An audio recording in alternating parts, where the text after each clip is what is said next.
want to thank everyone for coming. I'm Steve Salamone, Justin Salamone's father, and as Susan said, we started this group to provide resources to help other families understand the nature of the disease and try to have some impact for it. They look very familiar. They look like the boy next door. They may look like your grandson or your son. They were good boys. They were good students. They made a choice. It was a bad choice, but we all make bad choices. They made a fatal mistake. They took a drug that's so addictive that just a small percentage of users can recover from it. But they didn't start with heroin. They started with Vicodin.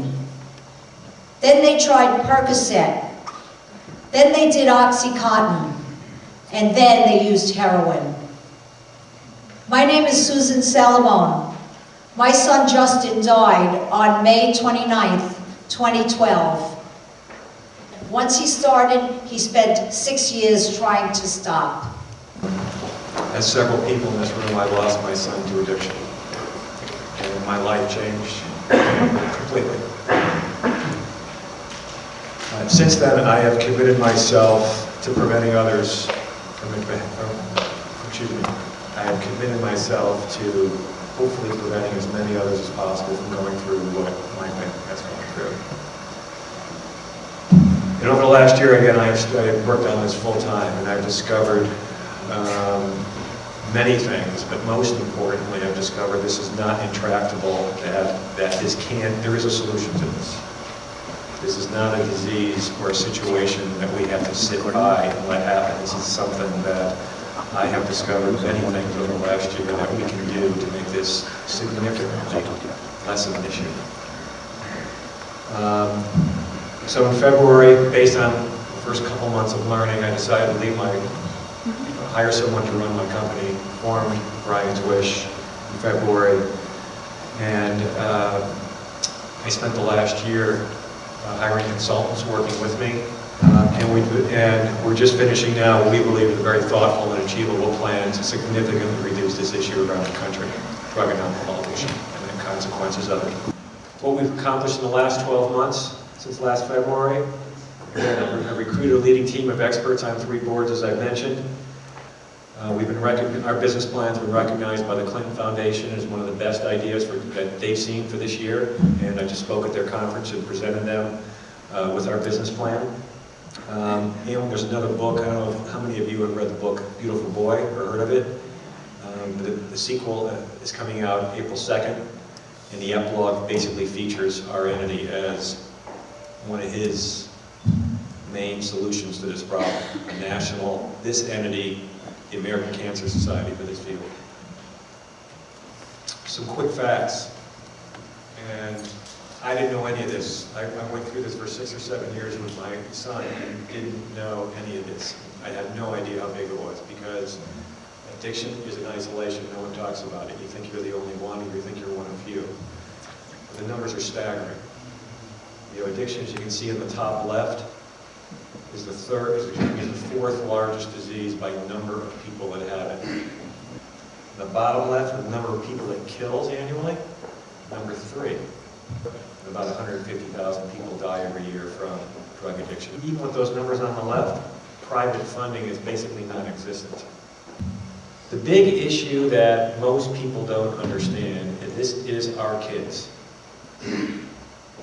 If you're 25 years old and you start drinking every day, you're not going to become addicted, probably. But if you're 21 and you start drinking and have your first hit of pot, you're 4% likely to become addicted. If you're 17, you're 18% likely to become addicted. If you're 14, you're 28% likely to become addicted. Prescription drugs are exploding. The marijuana is growing by 30%. This is like doubling every year. We can have an enormous impact right now. There are 4 things that have come together. Number 1, for the first time, this is being recognized as a disease. It wasn't that way 20 years ago. Brain scans have now proven your brain changes. Once you're addicted, the choice is no longer yours. Number two, recent healthcare legislation is going to put millions of more people into treatment. But what I'd really like to talk to you about today is as a father. And Brian was from the beginning. You saw his pictures earlier. He was a lovable child. Always cared about others. But he also struggled. He had anxiety, and he had attention deficit disorder. He was the last to be picked for soccer.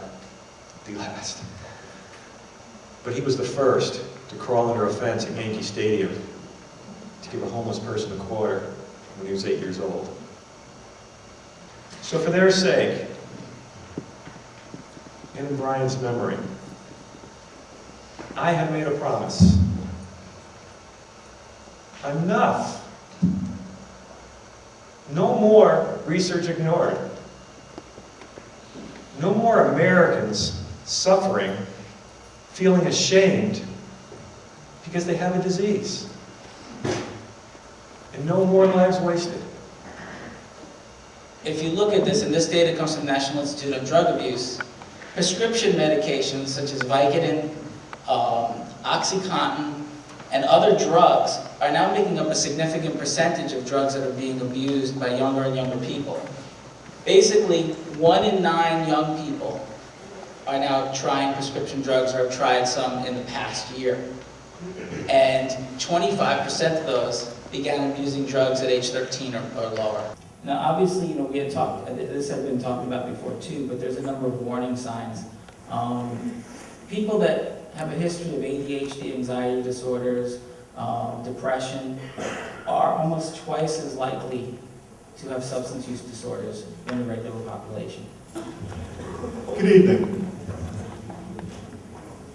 In 2012, in Westchester County, there were 54 overdose deaths from drugs of all kinds. My son Eric was one of them. But on June 11th, the State Senate and the State Assembly passed unanimously the I-Stop law, which sets up a database for doctors and physicians. One of the things I'd like to see come out of that is, since they set up this database, that overprescription could be flagged. My name is Christopher Mazzini, and I was Eric Christensen's best friend. So it takes a lot for me tonight to stand up here and talk about what I went through, because my image, I figured, but in going through all this, without your life, what's your image? And my best friend lost his life. And so my first experience with prescription painkillers was when I had my knee surgery in 2002. And my doctor prescribed me 30 Vicodin or 30 Percocet. The first thing I said to myself is, I like the way it feels, but I know I will never become addicted. I promised myself. When you take pills, they prescribe you 30 and you take 2 as needed, and then they start working less. When you take 2 and it doesn't work the same way, you take 3. And that's the last time you could ever take 2 and have that same effect. I guess I was what you can call a functioning addict. I worked in finance, I lived in the city, I had a good job, and I didn't even live at home, so it was hard for my family to see what was going on. I also want to talk about the accessibility. The accessibility is at the snap of your fingers. I mean, I could go into a doctor's office and I could walk in and get $4,000 to $5,000 worth of street drugs, prescription drugs, in 1 or 2 scripts. We're not going to drug dealers on the alley in the city anymore. We're going to see guys in white coats. I'm going to read a portion of a letter Eric wrote. Dear Mom and Dad, a million sorries can't express how sorry I am for letting you down. I beat myself up over it every minute of the day. I hate living outside of my true character. I'm tired of not living the life, being the good man I know I am and was raised to be. This is what drugs do. They change your chemical reactional thinking. They change your character. This has to stop. It's not something where you're addicted and that's it, and you don't want to tell anyone because that's how you feel. But once you actually deal with this and you come out and you're in recovery, there's actually a life outside of it.